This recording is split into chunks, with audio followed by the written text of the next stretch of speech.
Hi, I'm Father Mike Schmitz, and you're listening to the Bible in a Year podcast, where we encounter God's voice and live life through the lens of Scripture. The Bible in a Year podcast is brought to you by Ascension. Using the Great Adventure Bible timeline, we will read all the way from Genesis to Revelation, discovering how the story of salvation unfolds and how we fit into that story today. This is day 24. Oh my goodness, what a gift. Let's keep on going. We're reading today from Genesis chapter 45 and 46. Also, two more chapters from the book of our friend Job, Job chapter 37 and 38. We'll also be reading from the book of Proverbs, closing out chapter 4, verses 20 through 27. So again, we're starting out with Genesis 45 and 46. We're reading from the Revised Standard Version of the Bible, the Catholic edition, and I'm using the Great Adventure Bible from Ascension, which is so helpful to have when we're reading this podcast based off of the Great Adventure Bible timeline, because it all goes together and all fits together really, really well. If you want to get your own Bible in a Year reading plan, it is free. You just have to go to ascensionpress.com/Bible in a Year, and it's right there for you. All you have to do is go there. ascensionpress.com/Bible in a Year. Please subscribe to this podcast. Just click on subscribe and you'll get, whenever we drop an episode, you can pick it up with your favorite podcasting app. Also, lastly, if you want to sign up for our email list, you can simply text the word Catholic Bible to the number 33777, just in the address button or the address section of your text messages. Type in the numbers 33, then 777, and then in the message part of it, just type in one word, Catholic Bible, to that number, 33777, Catholic Bible. Once again, as I said, we are reading from Genesis chapter 45 and 46. And the story continues to get deeper to the heart of Israel's family, the heart of Joseph himself, the heart of these brothers. Genesis chapter 45 and 46.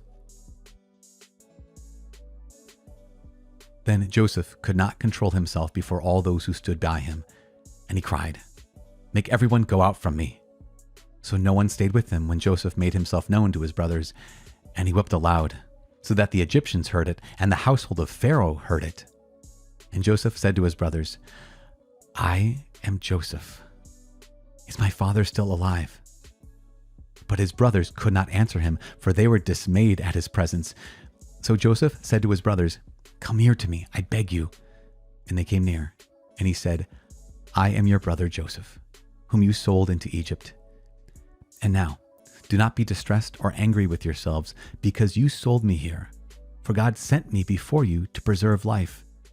For the famine has been in the land these 2 years, and there are yet 5 years in which there will be neither plowing nor harvest. And God sent me before you to preserve for you a remnant on earth, and to keep alive for you many survivors. So it was not you who sent me here, but God. And he has made me a father to Pharaoh, and lord of all his house, and ruler over all the land of Egypt. Make haste, and go up to my father, and say to him, 'Thus says your son Joseph, God has made me lord of all Egypt. Come down to me, do not tarry. You shall dwell in the land of Goshen, and you shall be near me, you and your children, and your children's children, and your flocks, your herds, and all that you have. And there I will provide for you. For there are yet 5 years of famine to come, lest you and your household and all that you have come to poverty. And now your eyes see, and the eyes of my brother Benjamin see, that it is my mouth that speaks to you. You must tell my father of all my splendor in Egypt, and of all that you have seen.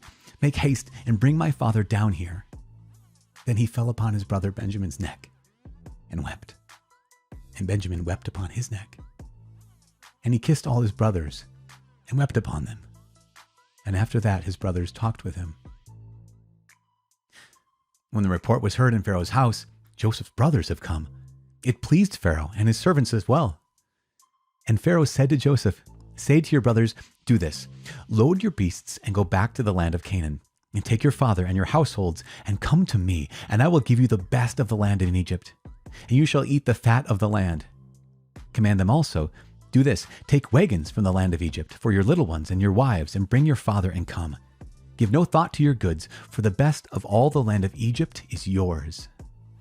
The son of Israel did so, and Joseph gave them wagons, according to the command of Pharaoh, and gave them provisions for the journey.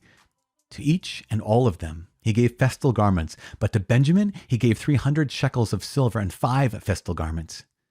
To his father he sent as follows: 10 donkeys loaded with the good things of Egypt, and 10 she-donkeys loaded with grain, bread, and provisions for his father on the journey. Then he sent his brothers away, and as they departed he said to them, "Do not quarrel on the way."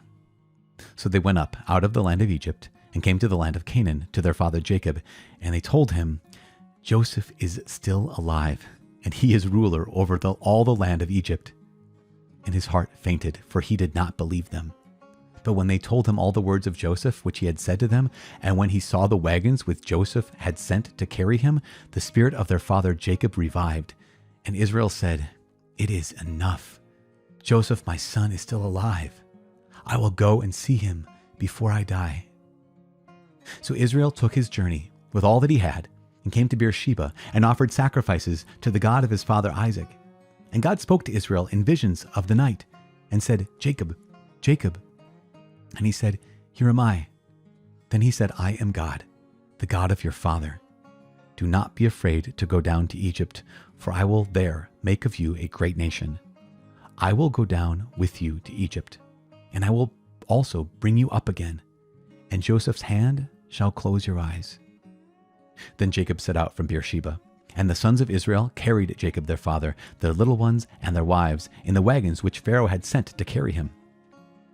They also took their cattle and their goods, which they had gained in the land of Canaan, and came into Egypt, Jacob and all his offspring with him, his sons and his sons' sons with him, his daughters and his sons' daughters. All his offspring he brought with him into Egypt. Now these are the names of the descendants of Israel who came into Egypt: Jacob and his sons. Reuben, Jacob's firstborn, and the sons of Reuben, Hanok, Palu, Hezron, and Carmi. The sons of Simeon, Jemuel, Jamin, Ohad, Jachin, Zohar, and Shaul, the son of a Canaanitish woman. The sons of Levi, Gershon, Kohath, and Merari. The sons of Judah, Onan, Shelah, Perez, and Zerah. But and Onan died in the land of Canaan. And the sons of Perez were Hezron and Hamuel. The sons of Issachar, Tola, Puva, Eob, and Shimron. The sons of Zebulun, Sered, Elon, and Jaleel. These are the sons of Leah, whom she bore to Jacob in Padan Aram, together with his daughter Dinah. Altogether his sons and his daughters numbered 33. The sons of Gad, Siphion, Hagi, Shunai, Esbon, Eri, Arodi,